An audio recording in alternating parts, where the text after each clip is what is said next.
What's up, Cool Nation? It's Aidan Robbins here in Atlanta with my family, man, on draft day. Just want to let y'all know I just signed with the Cleveland Browns moments ago. Really excited and elated to get to work, man. Let's go.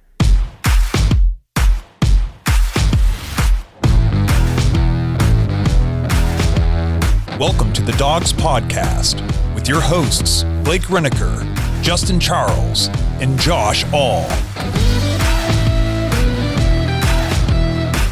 What's up, Browns fans? Welcome back to another episode of the Dawgs podcast. Super excited for today's episode. Very special. We've got a very special guest joining us. We have running back Aidan Robbins out of BYU going to be joining us in just a few minutes. Can't wait to get all his thoughts on the draft process, coming to Cleveland, basically just how excited he is to be here in Cleveland. Hopefully he's excited. So we can't wait to talk to him here in a few minutes. Before we get to that, though, remember, if you want to get your intros and your voicemails on the show, head to thedawgspodcast.com, tap leave voicemail on the drop-down menu. Also, check out the merch store while you're there. We got a lot of cool T-shirt designs up there. I'm about to get myself a bunch, I think. So make sure you guys check it out. Get yourself some Dawgs merch. If you're watching on YouTube, please like and subscribe. Make sure you tap the notification bell so you don't miss any of the new episodes. We're trying really hard to get to 10,000 subscribers before the start of the season. That's a big goal of ours. So if you have already subscribed, we appreciate your support. And if you haven't yet, please do so. You can also find us on all the major social media platforms. Just search at the Dawgs podcast. And you can also just listen to the show if you prefer on Apple, Spotify, and Google. Lastly, if you're looking for more Dawgs content, head to jointhedawgs.com. Become an official Dawg Pack member on the Patreon page. You get access to the private Discord, extra episode every week. You might get to come in the studio and hang out with us sometime like we had for the draft party. We had 3 Dawg Pack members in here. We've met multiple Dawg Pack members in different cities. I've went to a game with one of them before. Justin's met a couple Dawg Pack members up at games. Kenny Mack met Dawg Pack members in Indy. So, I mean, it's pretty... It spans kind of the country now and a little bit of the globe. I haven't met anybody from Europe yet, but maybe one day. I'm European. We got some people in Scotland, all that good stuff. So if you want to hang out with Browns fans from all over the world, kind of an online Browns backers club that goes all year round, and it's way more than just Browns football. It's all sports, all Cleveland sports, all sports in general. A lot of SEC fans in there, Ohio State fans, obviously. It's just a good time for everybody involved. So you get to play fantasy football with us in the off season or during the season, which is a ton of fun. We usually have 4 leagues. Kenny Mack had to lead one for us, and a dynasty league now. That's going to be going on their second year. So It's a good time for everybody in there. We've really built up a good community. It's probably my favorite thing about doing the show. So if you want to be a part of that, head to jointhedawgs.com, become an official Dawg Pack member. So like I mentioned in the open, we're joined by a very special guest today, the newest Browns running back, Aidan Robbins out of BYU. Hey, man, we appreciate you taking time to be here. Are you in the Eastern time zone now? Are you still out west? Where are you these days? No, I'm in Atlanta with my family right now. Okay, cool. So we're not... We're not interrupting too much of your day then, so that's good. Just a little background. People who didn't catch our episode on Aidan earlier in the offseason, last couple of years at college, 1,500 rushing yards, 4.8 yards a carry, 10 touchdowns, did it at UNLV and then at BYU last year. Man, just awesome to have you here. It's I think you have a chance to make a huge impact for the Browns going forward. Oh, no doubt, man. Likewise, I really think I came into watched tons of film on the Browns just from when they started talking to me in the pre-draft process back in January. Started watching film on them because I knew they were a prospective team. And so kind of was watching film on them and seeing how I fit in their offense, how I can make an immediate impact.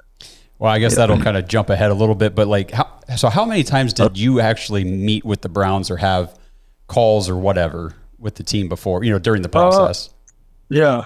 Honestly, I know I'm not supposed to disclose information, but out of all the teams, Browns the most. I talked to probably 75-80% of the league, and the Browns definitely were like the top, as far as contacting me for sure. All right, that's fair. I mean, your play style, and we'll get into all this, but dude, it fits. Like it fits with the Browns, it fits with Cleveland, it fits with what we want to do on offense. So this is very exciting. Yeah, man. I've talked on the phone with Coach Staley a few times, and that's kind of what he was reiterating. And I'm excited to get in there, get to learn the system, get to know the coaches, get to know the players, get to know all the staff. I'm kind of in the process of doing that right now. Get to learn Coach Stefanski and get to work, man. So we just kind of touched on your pre-draft process a little bit. I was just kind of a fun question I just thought of, and you can, if you're not allowed to share or you don't want to, that's okay too. When you're going through this draft process, what is like the interview process with these teams? Like, what was the craziest, weirdest question? You always hear about these off the wall questions. Do they ask you anything like just like really silly or off the wall that caught you off guard? You hear about some of these questions sometimes and you're like, why would they ask that? No, I would say it's a wide variety of questions that they ask you. You know, they ask you things from what do your parents do, how'd you grow up, to do you have a girlfriend? If we draft you, is she gonna come with you? And that was probably the question that threw me off the most, because I was like, oh, like why does that matter? But I understand everything matters in this process, man. Like these guys are doing FBI background checks, so everything matters. So you have to answer truthfully. You can't say anything, you know, you can't tell a story, you can't tell a fib, because I mean they will find out regardless. So yeah, I mean it's a job interview, man. A very extensive job interview. And so they ask you everything, man, literally. So I found your nickname is A-Train. That's what everybody's calling you, man. So how did that come about, and then who gave you that nickname, if you can remember? I would say they started calling me that in middle school. That's when I started playing running back. I want to say my parent gave it to me. It's awesome. Just off the top of my head. I started playing running back in middle school, and I run like a train. I'm straight in here, and that's just kind of it just stuck. What were you in middle everybody's school? been calling me. Like 6 feet, 200 pounds in middle school? So I guess I was a big kid, man. I'm actually gonna tell y'all a story. When I first started playing football, so that's what I'm saying. I didn't start playing running back until middle school. So before that, I was in little league, right? Like playing, you play for your town or your city or whatever. So when I was in little league, back in Kentucky, they have a weight limit. So like if you're over, this certain amount of weight, you can't run the ball. So all my years, I always been overweight. Never could run the ball, but I was always one of the fastest people on the team. So like, coach would throw me back and running back and practice or something just to see how I do.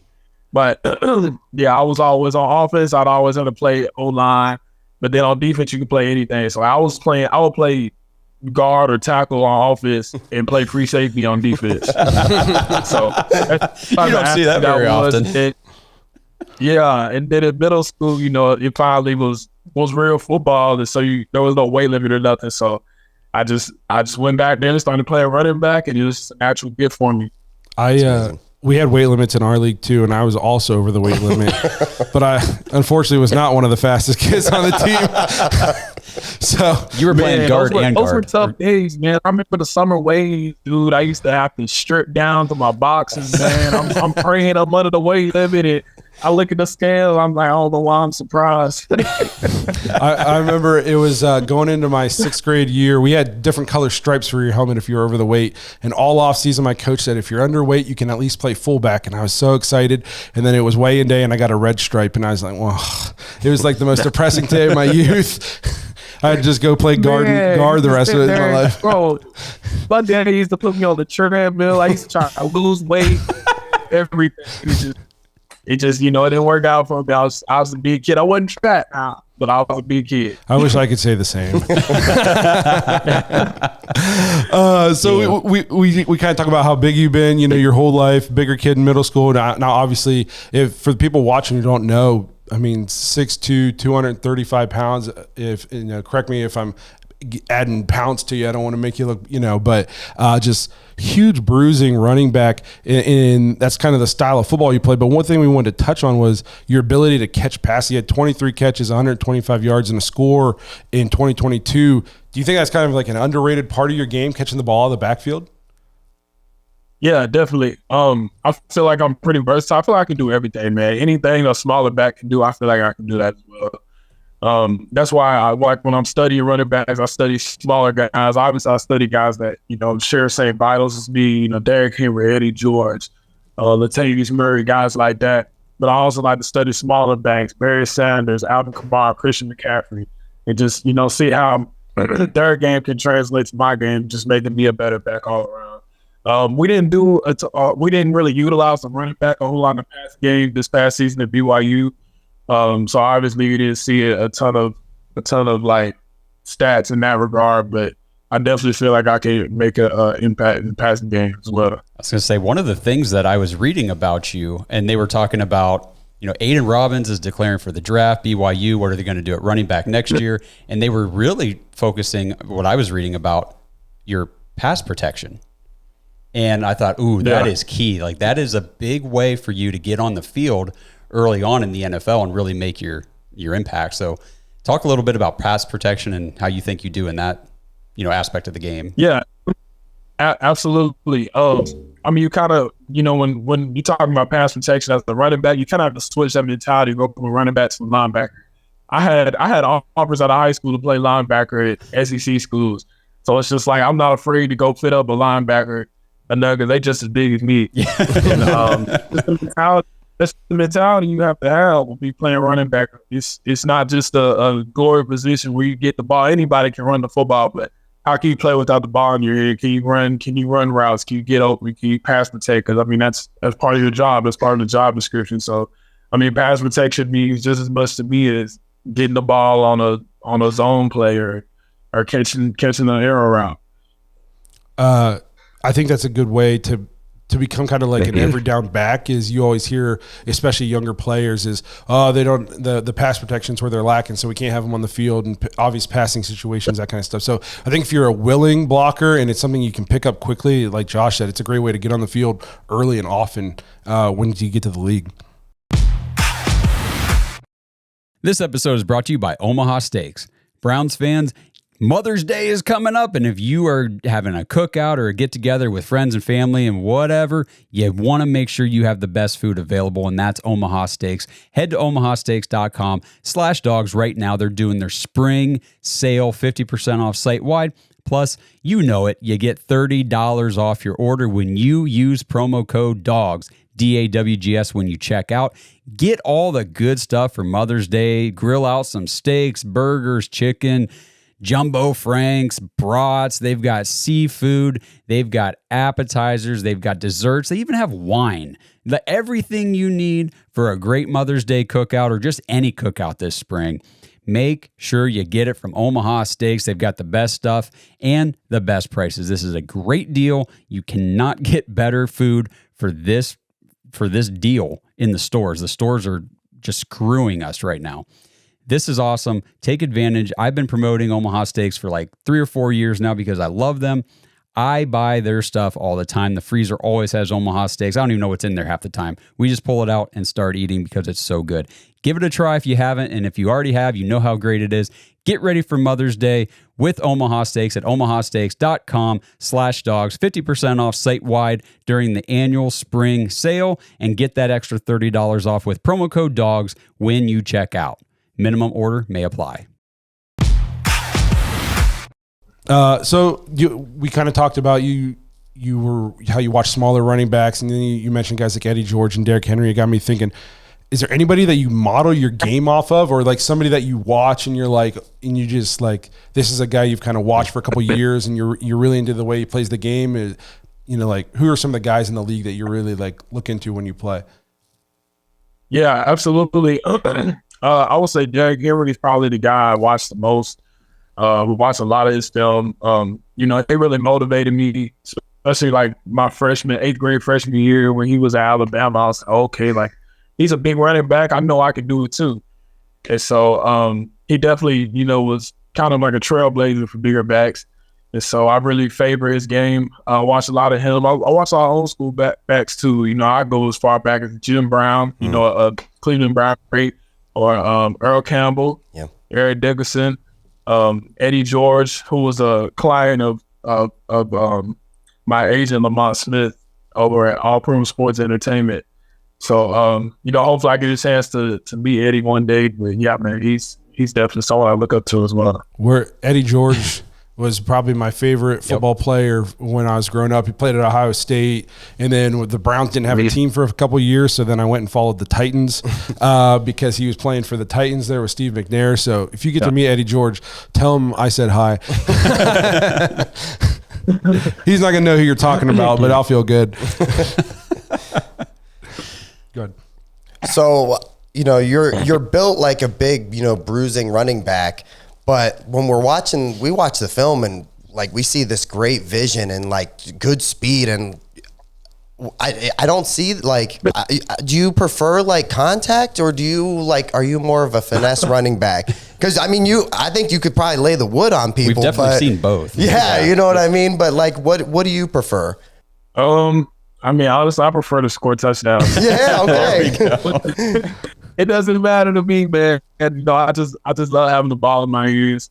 If someone gets in my way, it's like, okay, well, this person's stopping me from trying to get where I want to go. So, whatever you gotta do, make them miss or run them over, whatever it is. In my eyes, I just have to fall forward. And so that's just kind of how I think as a running back. And definitely don't want to be like a one-dimensional guy. Mm-hmm. But I definitely like to be physical. I think physicality is a big part of my game for sure. I will say, just it's not so much a question. Just wanted to tell you, like, just from watching some film on you and stuff, it's very impressive for me when I see a human being the size that you are be able to make a quick cut and go. And that's what impressed me some of the most watching you is your vision. Like Justin said, you would see where the lane would open up, and maybe it's not where you were supposed to be going, but you could see it, and you put your foot in the ground and you went. And like your game speed is very quick. Yeah, for sure. I appreciate that. That's just obviously that's a testament to the, God, if I'm to be good at what I do. And then obviously my trainer, our own Corey Taylor, man, he's been training me since I was 12 years old, and he played running back in the league as well, man. And we've done a ton of work, a ton of explosion, and just overall increasing my sports performance, man. And he's a really good dude, and I'm happy to say that as my trainer. So we've seen the league, maybe 10, 15 years ago, like the bigger style running back was maybe more of the prototypical running back. And then the league kind of shifted into like going very spread, wide open, all about speed, getting guys in space. But now you're seeing these rules on the defensive side of the ball. You can't hip drop tackle anymore. So it's gonna be tough to tackle guys from behind. You're seeing defenses go a lot smaller, especially in the linebacker area, because they need these sideline to sideline guys to cover in space. So do you think like the rules and the way the game is kind of shifted to speed opens up now? Like there's gonna be a transition back to the bigger and back now that the defense. You're bigger than most of the linebackers you're going to be going against, or at least a lot of them. The DBs don't want to come up and try to tackle you head on. They're not allowed to tackle you from behind anymore. Like, do you think the game is kind of transitioning and opening up to the bigger style running back kind of coming back and having an impact on the game again? Yeah, I definitely think that we're making a comeback in a way. Obviously, there's not an abundance of big backs like there was, back in the day. Mm-hmm. But, it's almost like when there is one, you got to be the unicorn type of guy. And especially for the Browns, man, it's a rugged offense. It's a rugged city, blue collar, man. Blue collar conference is what the AFC North is no joke, man. And I really feel like having big backs like D Foreman and myself, that can help, open up the pass game and I'll open it up for the smaller backs to come in and make an impact as well. So was it just Derrick Henry signing with the Ravens? Is that why you picked Cleveland? Hey, I'm excited to see him this year, man. I'm crazy excited. No, you're absolutely right, because now of course Derrick Henry's in the division, and we've got Najee Harris, and Zach Moss is not a small guy. There's the running game is going to be pretty fun to watch in the AFC North. You're absolutely right. Oh yeah, this is big boy football, man. The AFC North, you got the Steelers, you got the Browns, you got the Bengals, you got the Ravens. Historically, those are all run first teams, and they're all. It's just a bruising conference, man. It's real football, and I'm excited to get into it. I think I fit right in, man. I have a blue collar style of play. I'm playing for a blue collar team, and I'm ready to do the work. So you met with the Browns. We covered it a bunch of times. That you met with them the most, you said, of any other team. So then, what was it about Cleveland that made you want to sign with the Browns? Like, was it just all the interest they showed you? Was it opportunity? Have you got to come to Cleveland and see the facilities at all? Anything like that? I would say it's pretty much a mutual mix of everything. Obviously, they're interested in me, the city, the offense, but just kind of all aligned for me, opportunity. And, I'm excited, man. Coaching staff, you want to play for great coaches. You want to play for guys that can put you in the better situation to succeed. I just felt like that was what I was going to get in Cleveland. Nice. Yeah, I mean, so the draft obviously is over and all of that is overdone within the books. You sign on as an undrafted free agent. And I was looking up the stats the other day to do a podcast episode because I wanted to make sure I had it right. And 30% of the NFL right now is made up of undrafted players. I think there's somewhere around 500 total players in the league that were undrafted right now. So, I mean, just because I think a lot of people think, oh, well, guys who weren't drafted, that's not the case. Like UDFAs make rosters, and I really do think that you've got a good opportunity ahead of you here over the summer and training camp and preseason to really make a push for this roster, man. Oh, absolutely, yeah. There's never a doubt in my mind about that. I mean, I know what it was when I came in. It's work, man. This is my job. I just got to go in, prove myself every day, and get to work, man, and just make an impact on the team. You brought up Deuce Staley earlier, when you were doing your calls and stuff like that. He just came into the organization as the new running back coach. Just wanted to ask you what's your impressions? And then, he's kind of a legend a little bit, as a player, and he's also making his name for himself as a coach now. Just wanted to ask you about him. Yeah, Deuce is a great dude, man. Can't wait to get in and learn from him. Take a lot of his lessons and apply it to my game every day. There's really a whole drill named after this guy, and I really didn't know a whole lot about him. I didn't even know he was really coaching until he started talking. I was like, oh snap, like this dude's an NFL coach. And so I've just been getting to know him over the course of this process, man, and I just can't wait to get in there and soak in and retain all the information he provides me with. That's awesome. Well, do you guys want to play that voicemail from Kenny? Yeah, go ahead. Yep. Okay, so here's voicemail from Kenny Mack, our boy up in Canada. Yo, guys, it's Kenny Mack, and if I had a couple questions for Aidan Robbins, I would ask him, number one, what set him off against Oklahoma? What a wild game. Number two, I'm a Vegas guy, so I don't know how you get anything done living in Las Vegas, but he did. And last but not least, what was his go-to spot in Vegas for burgers or just to hang out? I'm out. Let's start with that Oklahoma game because that was a fun one. Yeah. So the Oklahoma game, I kind of just was talking to my offensive coordinator, Aaron Roderick, and over the course of the week, we knew that inside zone was going to hit for us. We block it up the best. We have the most. Our percentage of success running inside zone. It's really efficient, man. And so I was like, look, just give me the ball. Let me do what I do. We're going to run inside zone, and it was going to stop us. We came out the gate, first play of the game, went for 20. And like at that moment, I was like, oh yeah, just keep giving me the ball. Let's do it. They can't stop this. And so we just kept running inside zone, literally same play, man. Same play. And they just couldn't stop it. It wasn't nothing different. We didn't change up any schemes. We just ran inside zone, and they just couldn't stop it. Simple as that. It was man on man. And you guys outmanned them. Yeah. So like Kenny said, then you're in Las Vegas for school. How do you get anything done? Because I went to Las Vegas a couple times and I didn't do anything productive. I'm telling you, man, Vegas is a very special place, dude. It's a very special place. You can lose a lot, but you can gain a lot in Vegas. And for me, I kind of saw it as an opportunity for me to change the course of my career.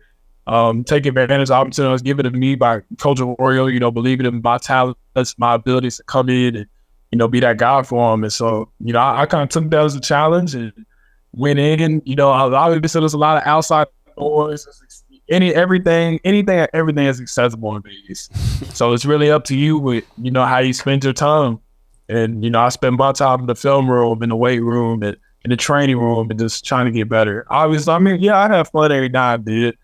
Maybe if we won a game or something, but that wasn't my priority. You definitely gotta have your head on straight in your Vegas.